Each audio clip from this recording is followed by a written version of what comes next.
Fantastic.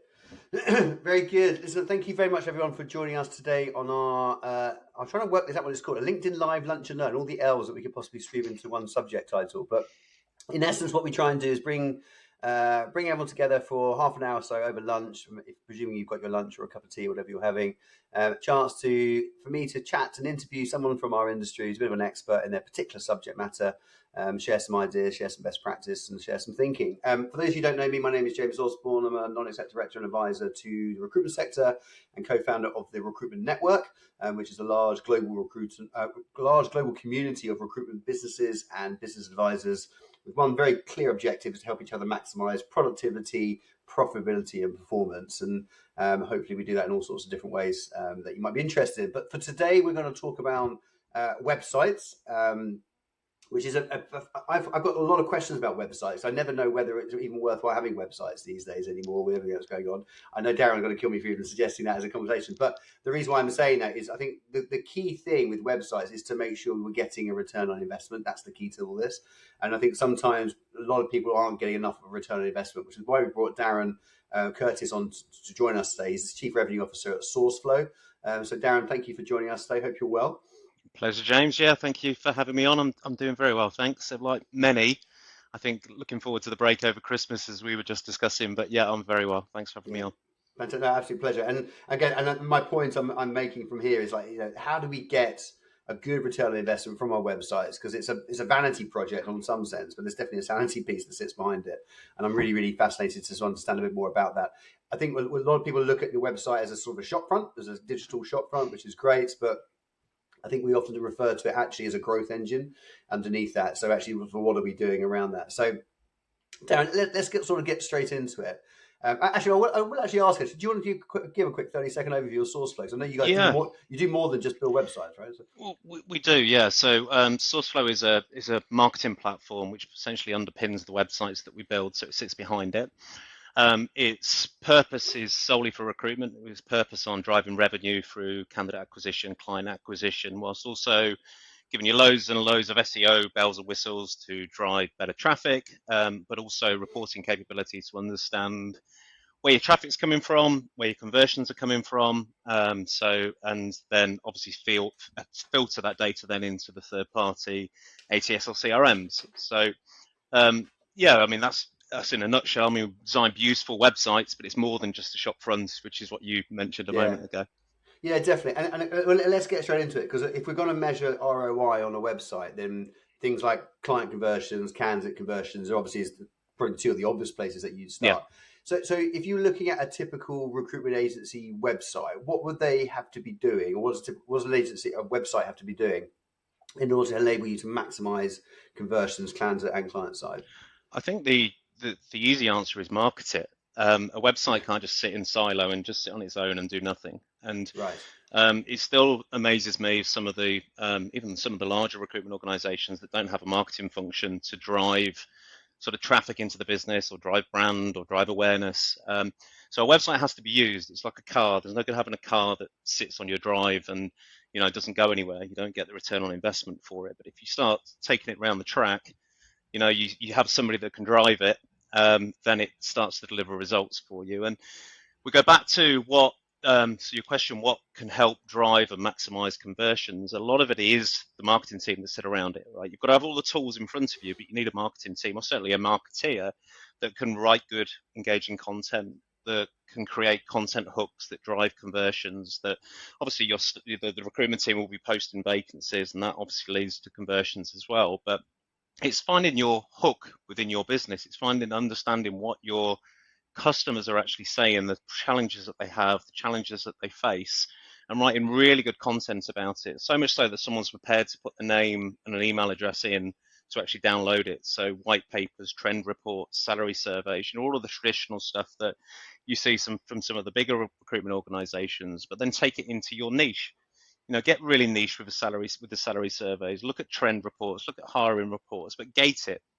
And I think that once you've got to that level and you've got this sort of content engine working around the website, and you've got marketing sharing things across email campaigns and and social campaigns and the likes, then it's a case of making sure that you're tracking the engagement right the way through into CRM and actually tracking the conversion sources.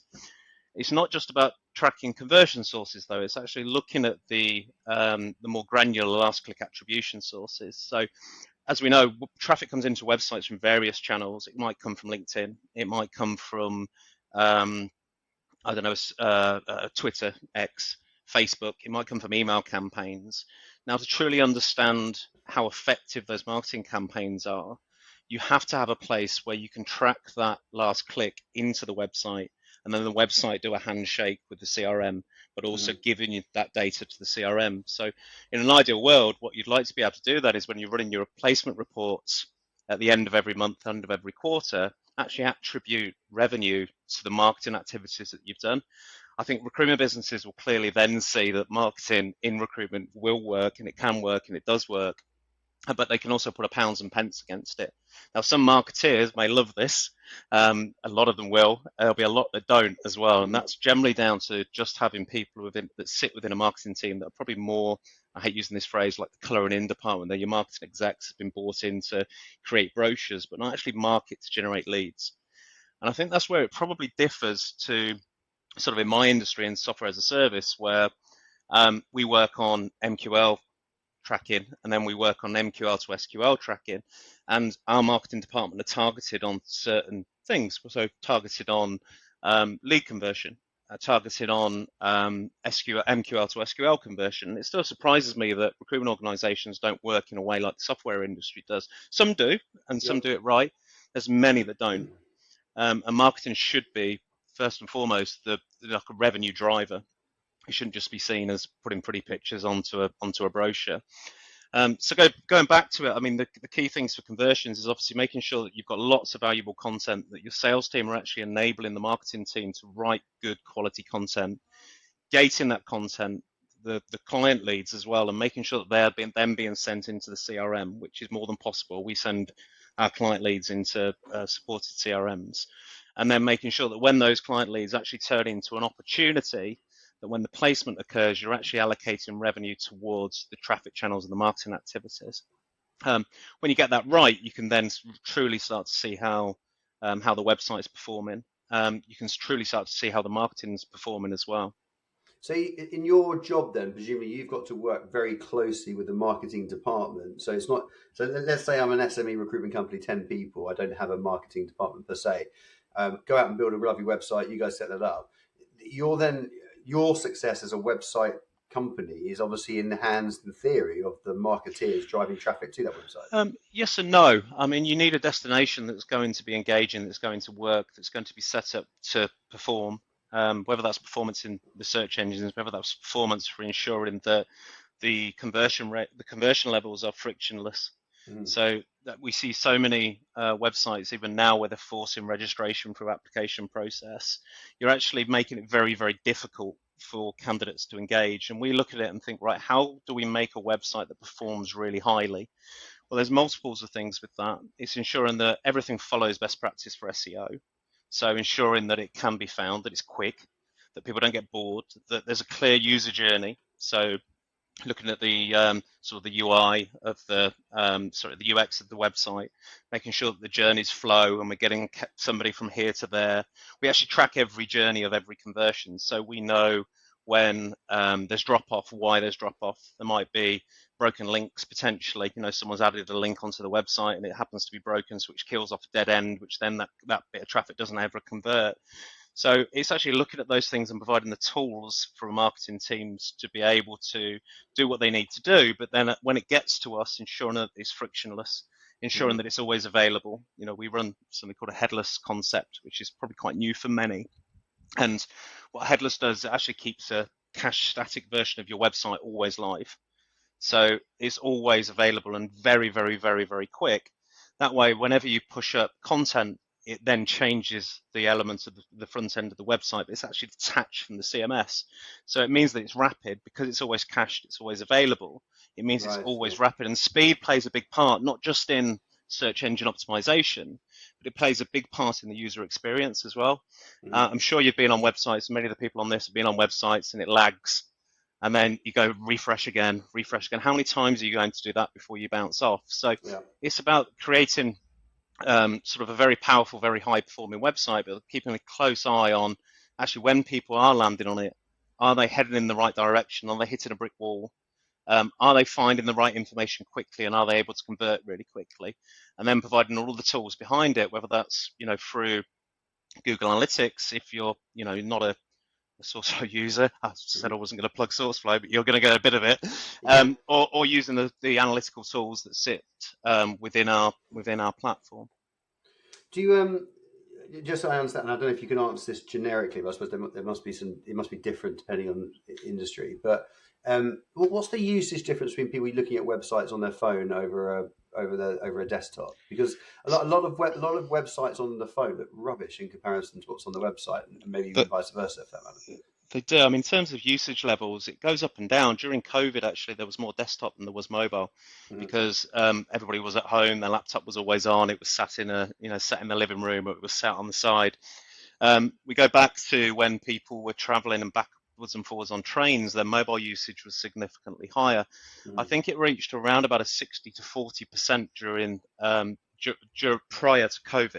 And Okay. then during COVID, it actually flipped the opposite way around. So it changes all the time depending upon circumstances. And I'm not saying that we're ever going to go into the whole lockdown period again, but more people work from home than ever before. But mobile is so important still, and Mm. ensuring that every website renders perfectly on mobile, the speed is there still, and this is again where headless and any web developer should be building with a headless system now. It ensures that the websites are rapid even on a 3G, 4G, if 3G is still a thing, 4G network. And it just essentially means that you're still increasing the experience or improving the experience for the people that are coming onto the website. The there's a reason why I asked that question, because I'm now one of the things I'm sort of got in my head is around the sort of the world of AI that we live in at the moment, and how that's, I suppose, the relationship between websites and AI. So I'm on OpenAI, putting in some content, it's scraping your website to give me the Mm. results and the answers. One thing. What's the relationship you see happening between AI and websites? And as much about it's not about development, it's about content, but it's about how people can access websites maybe differently now. I mean, because some people now literally won't use Google search anymore; they'll just use OpenAI. That will take them to the website. So is that like an SEO relationship with AI It now? Or? absolutely is, and in some respects, even when you are searching Google, the probably in some searches, the first 40% of Google's real estate on the homepage is AI driven. Yeah. So I'm sure we've all seen it when we type a question into Google and we're actually getting the answer and it's delivered by AI, and that's holding up most of the main search positions. So how do we solve that? Well, I think gone are the days really where you start to optimize your website for, I don't know, finance recruiter or finance recruitment or IT recruitment. I think you've got to be answering questions because that's what AI does. That's why people go to AI. They go to ask questions and it delivers the answers to it typically. Mm. So when you're writing your content, don't just think about, just the keywords that you want to rank against, but think about how AI would rank you if someone was to ask a question like, which is the best recruitment company in so and so. Don't just optimize your best recruitment agency. Think about the question elements of it, because that will then start to appear. Hopefully, if you've got the right website infrastructure and the right build, it will start to influence the AI search results. There are points to that actually that will dispel that, because if we talk about long tail SEO strategy, and we're moving into SEO really a little bit now, but if we talk about long tail SEO strategy, and we're talking about things like nuclear physicist recruitment in Bognor Regis, don't believe there's probably many searches if ever there was one run for that. But those sorts of terms, those niche terms that will deliver results, right? Let's say it's, I don't know, finance, hedge fund jobs in Northampton, right? Mm-hmm. And those types of search terms are inevitably never picked up by AI, but they are picked up by the search engine. So the strategy, I think, for most recruitment businesses really should be to look at the long tail, look at building out campaign landing pages. You can flip it from a candidate to a client acquisition model quite quickly as well. So if you're looking at, I don't know, hedge fund jobs in Northampton, you can quite quickly flip another page of hedge fund recruitment in Northampton and build out targeted strategy. Where AI comes into play for this is a lot of the content that goes into those landing pages typically won't be easily written. You know, how do you write a load of content about Northampton or about Bognor Regis? How do you do that? Well, unless you're from that region, you'll probably just do a quick Google search and you'll, copy something from Wikipedia. You're actually better using AI for that type of content.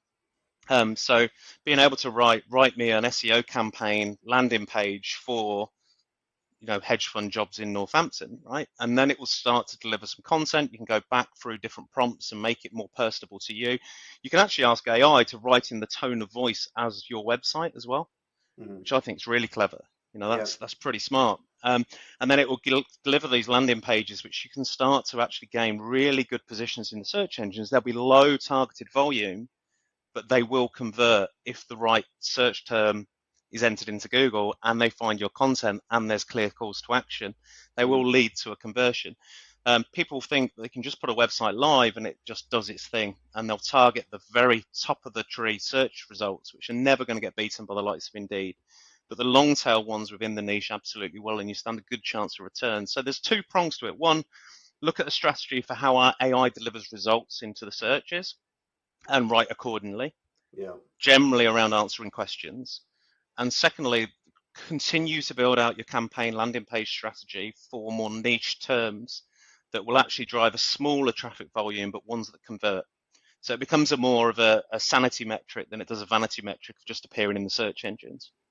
It's interesting, isn't it? And you talk about that bit about the AI looking at your company tone and that sort of stuff. There was some prompts that we were working with, which actually looks at your competitors and looks at what their tone and language is, and etc. And then you can almost like compare yourself to go, well, who's generating most authenticity, trust, rapport through their language and tone based on key metrics. I mean, it is fascinating, isn't it, when you sort of look at it from that point of view? It really, and one of the things that you can also do, if we're still sort of sticking with SEO, you can look at who your competitors are for those key phrases and ask AI, how do I beat their position? What do I need to do to improve and go above and beyond their position? And it will give you tips. It doesn't mean that you can do it, because you'll probably need an SEO company to be able to help and support you. But it does give you an idea about, whether it's possible and how long it's likely to take and what I need to do it. And I think that's really valuable. I mean, we've done it recently. I mean, we've gone up through the search engines probably about 10 positions recently, and it's one of the things. How do we get to number one in the search engines for this particular key phrase, and how do we beat these 4 or 5 that are ahead of us in the search queue? And it's just bumps us straight up by making a few very simple changes. So, and we're not an SEO company.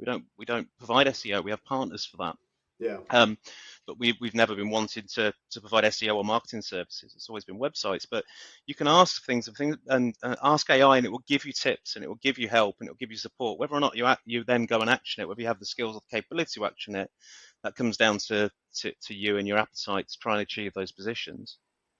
So looking at the website itself, because obviously there's different components to a website. I always look at it, there's a front page and a back page, basically. The back page is how you make it work, and the front page is what looks pretty. Yeah. What's some of the technology, I suppose, that you need to have as part of your website package, I suppose, I don't know if that's the right expression, but it's not necessarily just the tech. I think it's how things are built as well. So when you're talking about what you need to have to make it work, first one, probably one of the most important ones, is the actual integrations into your other systems. If the website sits there on its own, you're never going to get a true picture. You'll have leads that go missing. You'll have leads that go into an inbox that are never followed up by recruiters. You'll have candidate applications that don't really actually go anywhere. So by hooking up your website directly with the CRM or via ATS, what it's actually doing is it's giving over a handshake of data, which is then managed in the CRM. And this is where it should be managed. So it means that every lead that comes in, there's got to be accountability for it. It's not a case it sits in an inbox, because it's in the business now. It's not in somebody's inbox. It's in the business. It's in the CRM.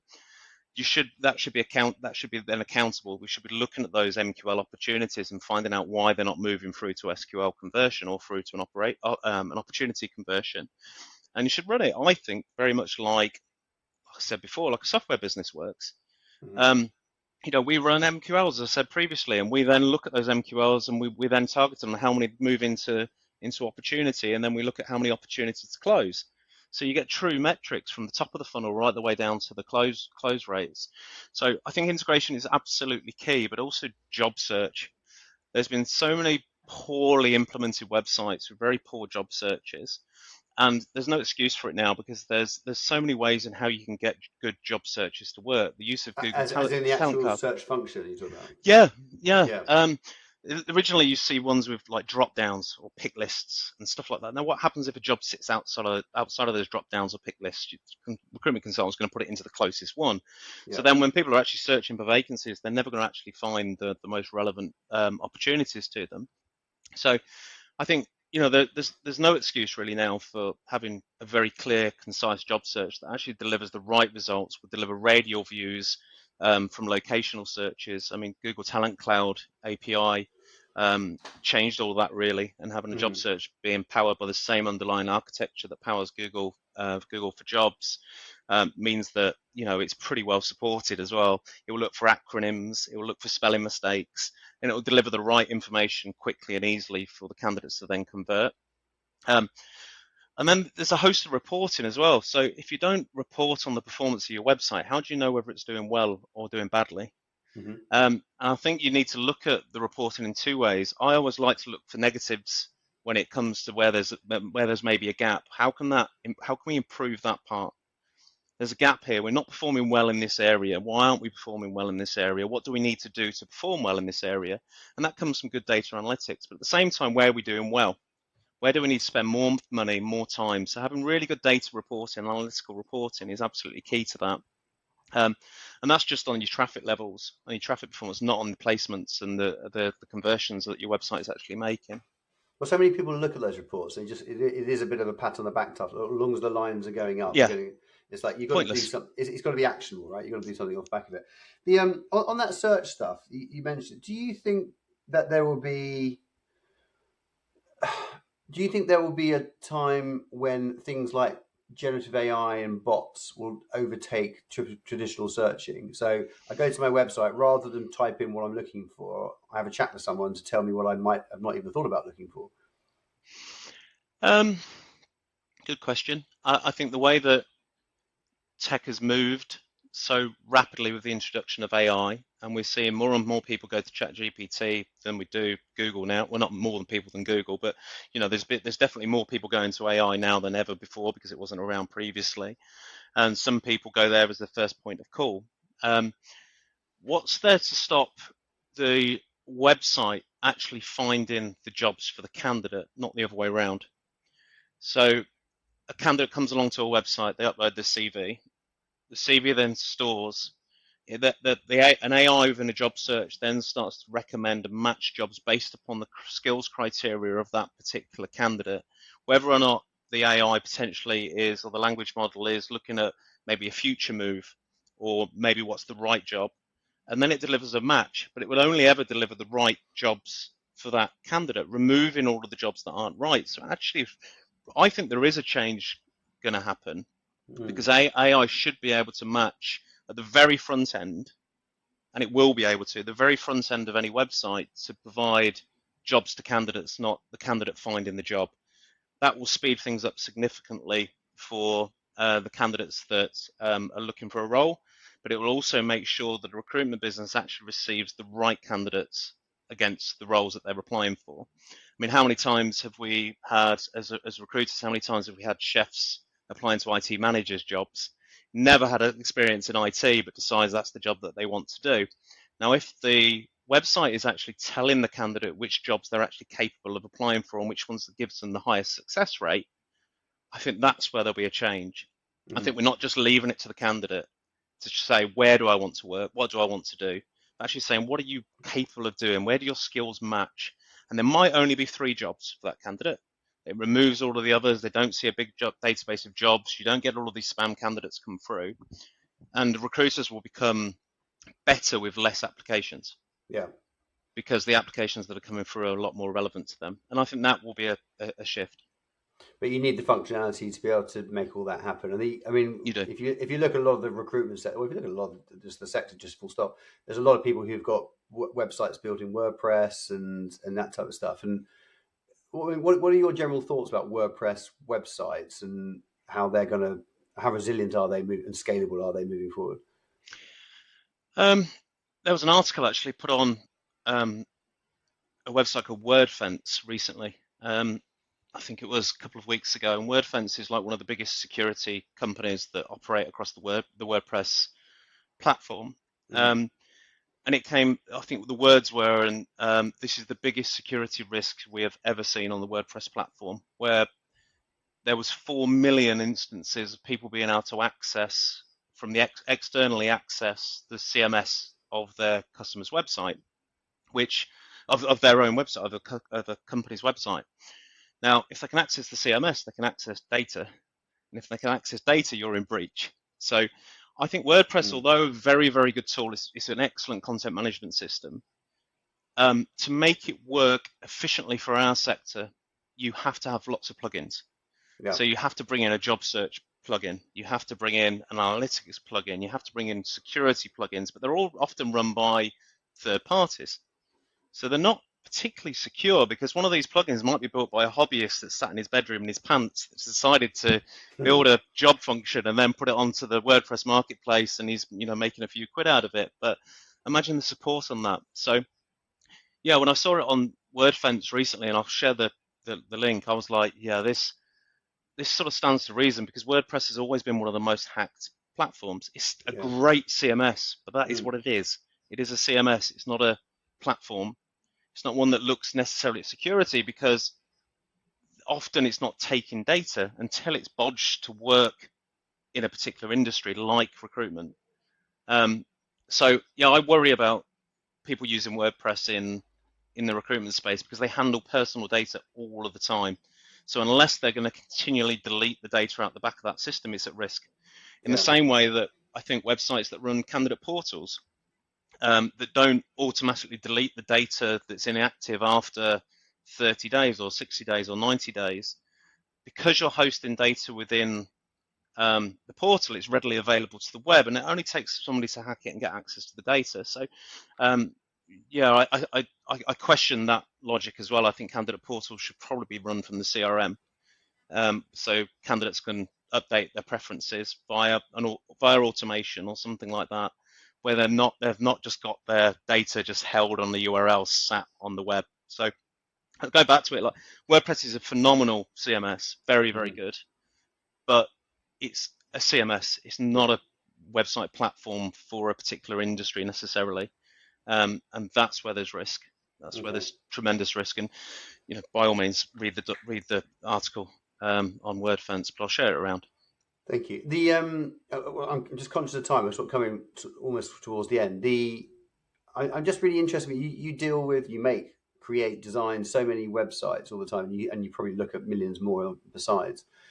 If you were looking back, and I'm not going to ask you particularly which ones, but if you look back at some of the best websites you've seen across the recruitment sector, either name them if you want to, but what have they got in common? What makes it just when you look at them from even from a design point of view as much as a functionality point of view, it just because I look at my favorite website in the world is Google because it's just really bloody simple. Simple. I Yep. used to really like I Asked Jeeves because it was the same thing. Yep. It was just like just give me what I want, let me go away, and that type of stuff. What's your thoughts on the best sites that you've seen across our sector? Um, I think it depends across our sector. I mean, I'm going to name plug a couple of ours, obviously, and there's one in particular that I've fallen in love with, and it's Harvey Nash. We recently rolled out the websites for Harvey Nash globally, and why I love it so much is because they think about their industry, not about them, and it fits perfectly into the markets that they recruit for, and it tells a story about that. The brand is on point, the message is on point, the images are on point, the design is on point. I think too many recruitment organizations can look at a website and think, right, we're going to make this an extension of us, right? Of us, not catering for who our clients and candidates are and what they want to see and where they want to see familiarity. Um, and that generally happens typically when you've got an owner of a recruitment organization involved in a website rollout. And I remember this clear as day. I won't name names, but I remember going into a boardroom and I sat down with the marketing director and I sat down with the CEO of the same recruitment organization. And it was a sort of open question. What do you want out of this project? Mm-hmm. Now, the marketing director sat there and she said, well, I want to be able to report on this, this, this. I want to be able to increase candidate conversions, client conversions. I want to be able to improve our position in the search engines. The CEO said, I just want us to look great online and really show off about us. And I was like, and that's why you employ marketing, because it was marketing that would drive the conversions. It's marketing that would drive the revenue from the website. If you leave CEOs, if you leave CEOs to it, you'll get a website that is very much built around them. Yeah. Okay. So moving forwards, obviously everyone knows what you guys do, and hopefully if they don't know, they should certainly have a look you up. If people want to reach out to you, Darren, find out a bit more about SourceFlow, chew the fat with you about their website, what they're currently doing, of course, what's the best way of doing it? How to get in touch with you? You can find me on LinkedIn. I think I'm probably on the original post for this. So yeah, click the link, send me a message, send a connection request. I'll come back to you on LinkedIn. It's probably the best route, or go onto our website, which you'll find sourceflow.co.uk. Good SEO. Good Just SEO pick on up the there. phone. Yeah, there you go. There you go. Right at the top. Right at the top. Plenty more better me, I'll tell you that. Yeah, there you go. And presumably on your website, there's lots of tips and tricks and techniques and your blogs and stuff for people to look at and things like that sort of stuff as well. So even if it's just to get some ideas, that's a good place to hang out. Right? 100%. Yeah, absolutely. And if they need any more support, then anybody in our business would be happy to help. Whether you're a customer or whether you decide to be a customer later down the road, it doesn't really matter. But yeah, we're happy to provide advice. Fantastic. Superb. Listen, thank you ever so much for joining us today, Darren. Thank you to everyone who's listening in today, either the recorded version or live or however you're doing it. Hopefully that's got you thinking about your website. I think there's definitely an evolution going on here. There's some change in what a good website actually looks like, what it does, the functionality, but most importantly, the return on investment. I think that's the piece that I think is really, really critical here. So do reach out to Darren and his team, have a chat with him if you want some more ideas about that. Otherwise, thank you very much for joining us and look forward to seeing you at our next Lunch and Learn very soon. Thanks so much, Taylor. Take care. Thank you, guys. Thanks, Darren. Good to see you. Thanks, James. You too.